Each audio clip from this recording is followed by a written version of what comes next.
Killing it. You guys ready for your next comic yet? Oh, yeah.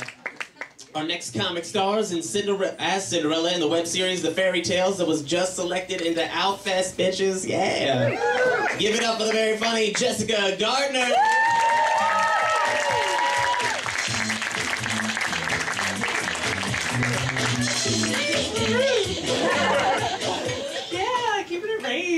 Flappers. I actually really miss Raising the Roof. That was like the best dance move to come out of the 90s. And I know all you straight guys miss it too, because like, what do you do now when the DJ's like, throw your hands in the air like you just don't care? Because it's like, woo, because all the girls are going like, woo! And all the gay guys are like, yeah! And the straight girls are like, oh, I want to bench press the ceiling.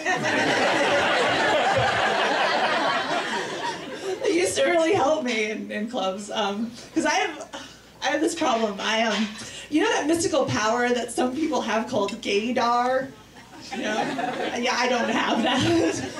Which wouldn't be like that much of a big deal, except that I'm apparently attracted to gay men, so it's kind of a pickle. Like this one time I was flirting with this guy at a bar called Pink.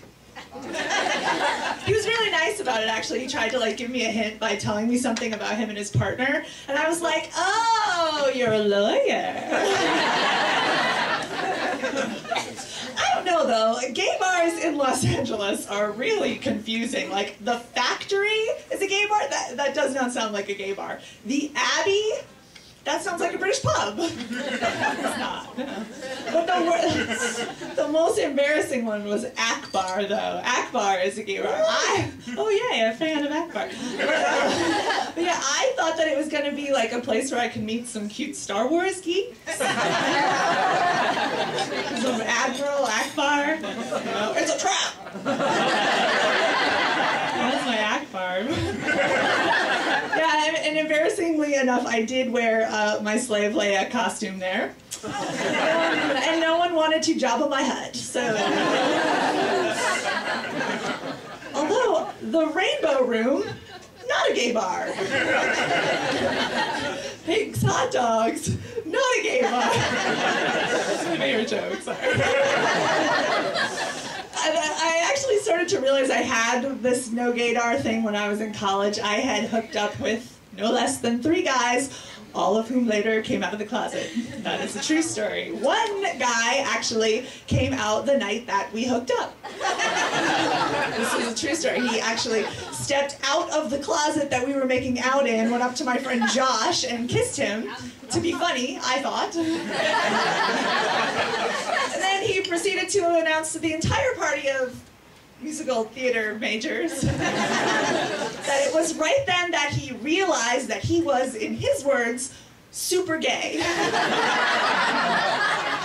They all cheered for him, like, hey, thanks, Jessica. And I was like, yeah. Because it was the 90s and Raising the Roof was cool. Later he told me, he was like, no, Jessica, this is like a compliment. Like, I knew that if I couldn't get turned on by you, I wasn't going to be able to get it up for any girl. And so I was like, that's great. Like, so it's not that I turned you gay, or that, like, because of my no boobs, you thought I was like a guy. I was like your litmus test. Yeah, that is the best compliment ever. Okay, actually, the best compliment that you can give me, it's not that I'm like smart or funny or nice red hair, is a compliment that I actually got at a karaoke bar. I was rapping Snoop Dogg's Nothing But a G Thing, which I'm pretty good at. It's the capital S, yes, so fresh and double F-E, D-O-double-G-Y-D-O-double-G, you see. And there was an African-American couple in the back of the room who yelled out, "Go white girl, go white girl."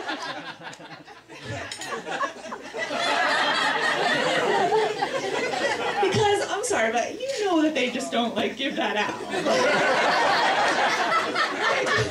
You really the guts to earn that. And so I was like, oh my gosh, I bet this is what it feels like to win a BET award. Which to me is like better than like Olympic gold. Did you actually hear that they are trying to make pole dancing an Olympic sport? Oh, some fans, yes. I'm not really sure how I feel about pole dancing being an Olympic sport. I mean, on the one hand, like, yay for women's sports. And it'd probably be good for the Olympic organization. I mean, it could be the first pay-per-view Olympic event. So that's good. But, like, I don't know, how would they judge it with, like, measuring the length of the judge's erections? Like, whoa, there's a full 6 inches from Sweden. Oh, but only a quarter chub from the East German judge. That's gonna cost her. Oh, that's gonna cost her.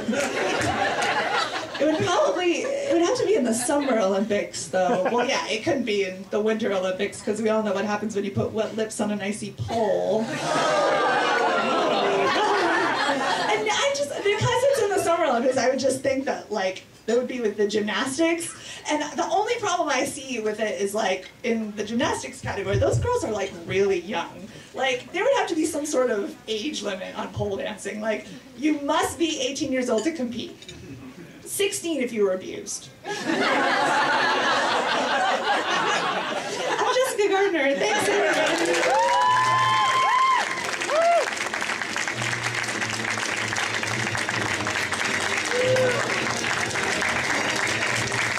One more time, Jessica Gardner, everybody.